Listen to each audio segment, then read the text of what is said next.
guys, welcome back to Medical Coding with Blue. Today's episode is all about what do inpatient coders do. If you are brand new to my channel, welcome. I am Blue, I'm a medical coder. So yesterday I did what do outpatient medical coders do. Today it is the inpatient side. So let us begin. If you're interested in the outpatient one, I will leave it in the description box below. So here we go. Inpatient. All right, there's a few things about inpatient, and I'm going to be talking about the differences between outpatient and inpatient because sometimes people think that it means the same thing or they kind of get confused. So with all these different positions though for medical coders, I'm going to be breaking them down into different videos. Okay, so there's a few things I'm going to mention on here that I will do in another video. Just gonna put that out there. All right, but if you are in the inpatient side, I'm going to talk about the credentials first. So with the inpatient coding, the CCS is the one that is most in demand. That is the Certified Coding Specialist, and that is the gold standard credential offered with the American Health Information Management Association. This one credential says that you can code both inpatient and outpatient. It is considered an advanced credential. So a lot of inpatient positions will ask the person or the candidate to have this credential. They will also ask for the CCA, which is the entry-level credential with the American Health Information Management Association. And this also says that you can code both inpatient and outpatient because they do test you on those. So on the AAPC side, or the American Academy of Professional Coders, they have the CIC, which is a Certified Inpatient Coder. I will make this little announcement on the side. I have seen inpatient coders with a CPC, which is a Certified Professional Coder, also offered with AAPC. And the reason that they are able to do this is because they were cross-trained. Some people just get lucky in their career that maybe they're certified and they get in on the outpatient side and they say, hey, you want to get cross-trained? And if that person is willing to get cross-trained, they get cross-trained into the inpatient side of the house, and that is how they make that transition over into coding for inpatient. But it does take a lot of studying to get going on that one. I know, my whole channel is about studying. But if you're interested in coding for the inpatient side, you have to know the ICD-10 PCS book, which leads me into my next point. For the inpatient side, they use the ICD-10 PCS book, and that is the procedures book, and you have to build these codes. This ICD-10 PCS book is way different, light years different from the CPT manual, which is on the outpatient side of the house. In the CPT manual, all the codes are already done and made for you. There is no building the code.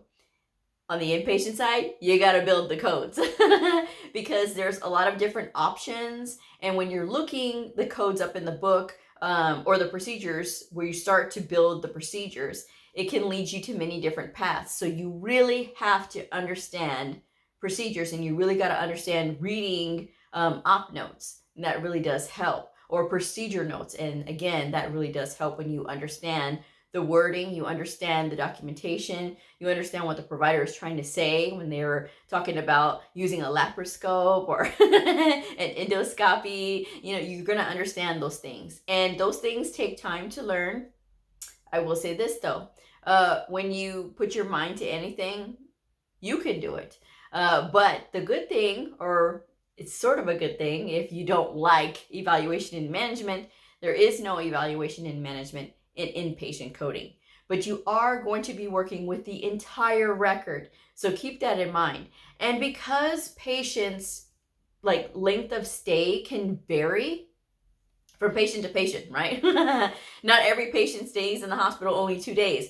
You have some patients that are in the hospital for months or even weeks, right? Or I should say weeks and then months, whatever. But you have patients who stay in there as long. And so you're going to have to go through that entire record. This is why the inpatient production rate is so low. So you may see that in the job postings, right? That it's average of 2 to 4 per hour. That is the average ballpark, 2 to 4 records per hour. I have seen some that ask for 5 records average per hour, but 2 to 4 is the ones that I've seen the most of. And because of this, you're going through the entire record. It's not like on the outpatient side where you're just coding based on that encounter on that day. Again, it's like a crapshoot, basically, depending on how lucky you get. Some of these charts that you code on the inpatient side can take you like maybe 10 or 15 minutes. Some will take you a couple of hours.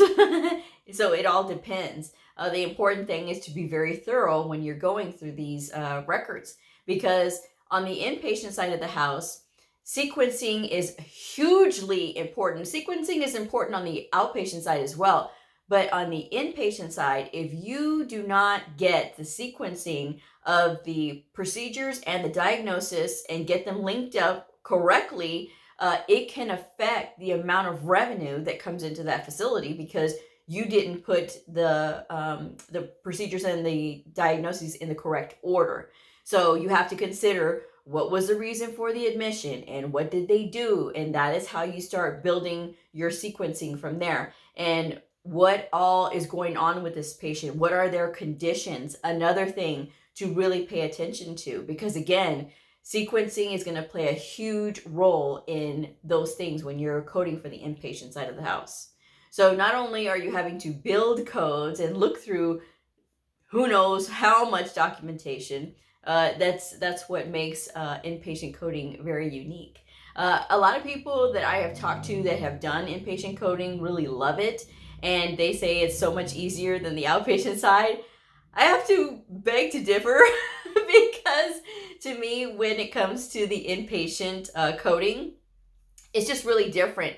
And for me, my entire career has been on the outpatient side. I do know inpatient coding, but the way that I describe my inpatient coding experience is very limited so far. And so because of this, it's just like, how do I do this and how do I do that? But I enjoy the challenge of it. I will say that. I did do an inpatient coding boot camp through HC Pro, which was amazing. I really liked it. But it's one of those things. And if you do a boot camp, I will say this, guys. If you are going to consider doing a boot camp for, like, if you're on the inpatient side and you want to learn outpatient and you decide to go with one of those boot camps, or vice versa, outpatient to inpatient, you do have to have some kind of background already. Because if you go in, you don't know anything on a boot camp, you're going to be really lost. So I'm just going to put that little thing in there. But it does take a lot of effort when you're learning on the inpatient side of the house. Just saying. But anyway, so going back to your production, yes, it's 2 to 3, sometimes 4 per hour. And that's an average. So if you're not doing that in 1 hour, that's fine. Just make it up later or whatever. Because some of these records, I've heard from people that it takes them a couple of hours just to get through one. And depending on how serious that patient's care is or how serious their conditions are, that's going to play a huge part in it too. A lot of times when people are working on the inpatient side of the house, they're working from queues or they are working with actual records. And so it depends on how they're divvying up the workload. Sometimes it is that they're working from a queue and everybody just sort of goes through there, which is sometimes unfair because some coders will be lazy. I'm just going to put it out there, and they will skip the harder charts and leave them for other coders, which is not right. And if you do that, you're wrong for that, because the more you skip charts, the more that it will always be scary. It will always be difficult for you. The best way to mitigate that is to go at it head on. You have to be willing to look at, whatever is difficult and just learn and go from there. And when people are trying to skip and try to rush and leave all the hard stuff for their coworkers, your coworkers will remember that. Trust me. When it comes to medical coding, we've all experienced a lot of things with each other. And a lot of people have done some shady stuff. I mean, you get into the industry and people are just sort of looking to keep their head above water because maybe they're not strong in coding. And so they try to, get the easy stuff and leave all the hard stuff, and they're showing their production is really high. You only end up shooting yourself in the foot because you end up becoming weaker instead of becoming stronger. People who get stuck with the hard stuff end up becoming stronger coders. They end up getting into where the mindset where it's much more easier for them because they've spent the time to learn it. If you are concerned about, I'm not going to be able to meet production because, I'm trying to do this one record and it's taking me all this time and I'm going to, fail on my production. These things fluctuate with time, and it's no different from inpatient or outpatient, right? Sometimes even in the outpatient setting, you get some pretty hairy stuff, and depending on where you're coding at, right? But on the inpatient side, if you have a record that takes you longer, there's going to be times when you're going to be able to fly through other encounter or other records that are a little bit easier, because not every record is complex. So you can make time to go through those more complex charts. And again, do your research in that, and knowing how to do your research, whether you're inpatient or outpatient, is really going to help you, because then you're going to know where to go for the answers. Looking in the Merck manual, looking in the coding clinics is really big. The coding clinics have a lot of really good information for in the inpatient side of the house, the procedures as well. And coding clinics are good for outpatient. So coding clinics is really where it's at, because that is the authoritative word for actual scenarios that people are asking about. And they're clearing it up with the coding clinics. And those things are logged and they are there and cataloged. So you can pretty much get into the coding clinic and look up any particular topic, and it will pop up all of the entries that are available for that particular scenario that you're looking at. So just something to think about. You guys, learning to do your research, like I said, it is everything, and it is really going to save you in those moments, right? So some of the other things that inpatient medical coders do, they also work with their providers. I talked about that yesterday. Working with your providers is key. If you are looking for more detail in this documentation, you have to be willing to state your case. I am going to go into a whole video about provider communication, but as I'm talking about this, about inpatient and outpatient, today being the inpatient side, I will offer this pearl of wisdom. When you are talking with your providers on the inpatient side of the house, and you need something that is more detailed, right? Because there's something that's missing in detail or whatever, you have to be able to state your case as to why. A lot of times providers will get frustrated when the coders will send them a query and they won't say why. They won't, tell them, what is the purpose of this? Because a lot of times providers don't understand our coding rules. A lot of times you'll hear from providers, I don't understand what you're saying, because we know the rules of coding. They don't. All they know is, hey, I got to get this documented. And believe it or not, their teaching on documentation is very limited. And even when they are in medical school, even when they are in medical school, they say that the coding is taught in a very small thing. If I could get a position at a medical school teaching coding, oh my goodness, just to teach documentation. I don't want to even teach the basics to them of coding. I just want to teach documentation. I would love that, because knowing what I know and giving it to them, oh my gosh, I just thought of my dream job, okay? But anyway,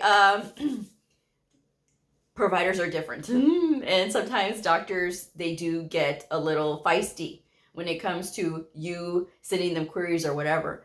The biggest thing that I have noticed when it comes to provider communication is the why. They want to know why.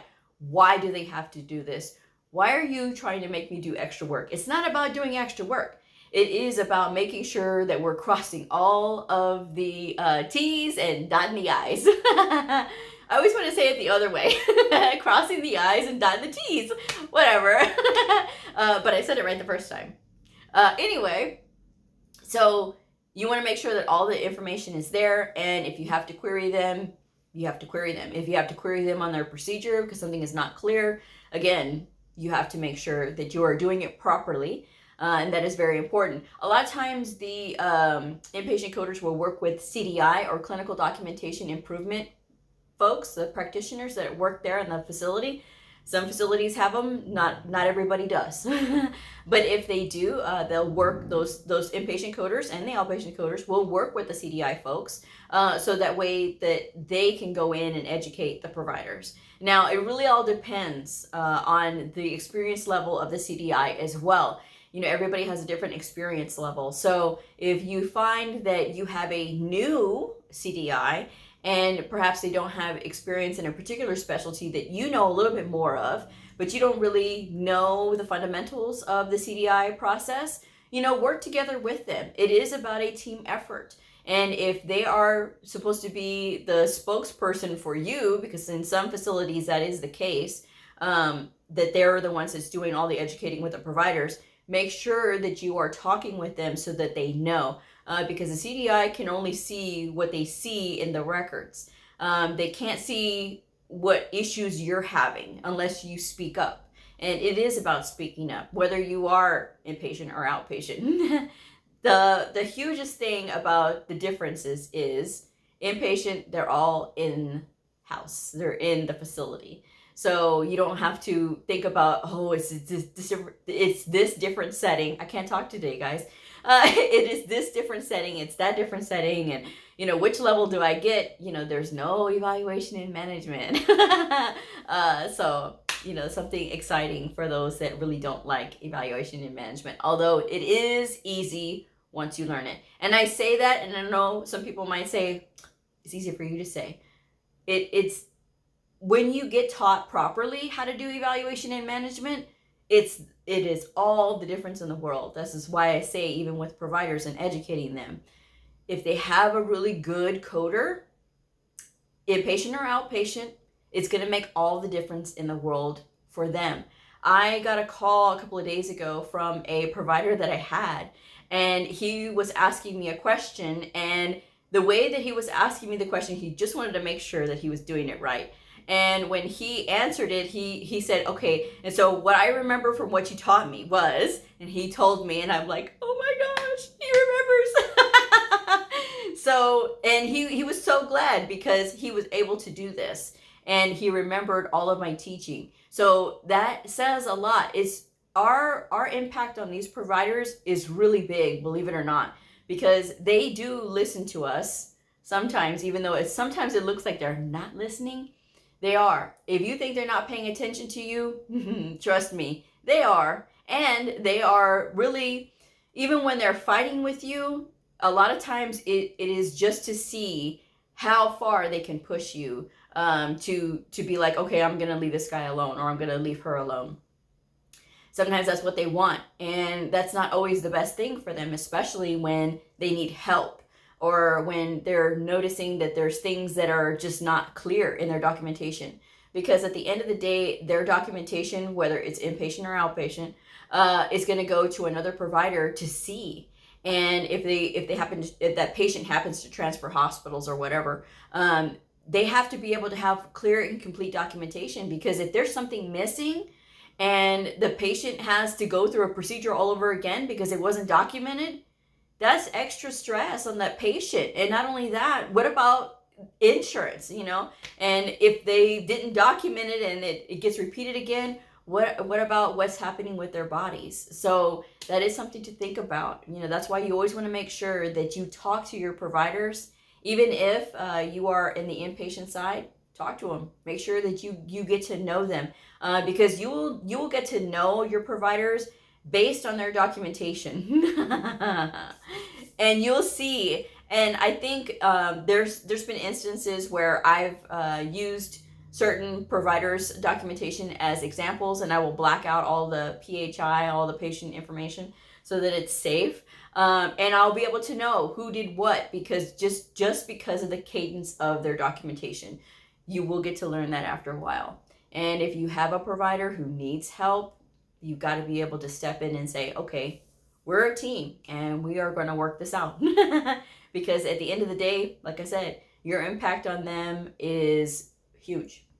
And it may not seem like it, and you may think, oh, I'm just here and I just code, and no, it's bigger than that, because what they do as providers is only so much, because if their documentation is on point, then you're good. If it's not, then it needs to be worked on, right? But yes, there's people that really enjoy the inpatient process, and they enjoy coding on the inpatient side of the house. It really is up to you. The only way that I can tell people if you're really going to like inpatient versus outpatient is to get your practice with the books first, the CPT book, and then get your practice with the ICD-10 PCS book. And if you find yourself gravitating towards the ICD-10 PCS book, then I had coffee and I had tea earlier, so that's probably what this is. When if you find yourself gravitating towards ICD-10 PCS, then you are going to want to be on the inpatient side of the house, So, and it really all depends on the facility that you're working at as well. So take these things into consideration. Don't be hasty when you are deciding, because sometimes you never know. And sometimes you might not like the book, but then when you get in the thick of like the clinic or the thick of just the department, then it starts to make a little bit more sense, and then you can really make a decision on what setting you do prefer. So I like the challenge of the inpatient side of the house. I like the comfort that I feel from the outpatient side of the house, because that is where I have had the most practice. But I do like the challenge that the inpatient side does provide, because you have to think in a different way when it comes to the procedures. And even when you're thinking of the approaches, the different approaches, you can't always think of an excision as an excision. You have to think of it maybe as a resection, depending on what they're doing. What are you doing? What is the difference between resection and excision? It sounds the same, right? It is completely different. So, that's just something to think about. Inpatient has its challenges, but it is fun. I mean, that's at least what I think anyway. So I'm gonna go ahead and wrap this one up, but I hope you guys enjoyed this. Give this video a thumbs up if it helped you, because it does help me. When you guys do that, YouTube likes it. They tend to push my videos out a little bit more, which is great, because all of my subscribers and all of my views and everything is all organic. I don't have to do any of this extra fancy stuff. This is all me. I'm literally just sitting in front of a camera talking to you guys, and then you guys like and share, and that is part of the growth process of my channel anyway. So anyway, I hope you enjoyed this, like I said, and please give it a thumbs up, share it if it helped you, and I will see y'all on Monday. Have a great weekend, y'all. Bye.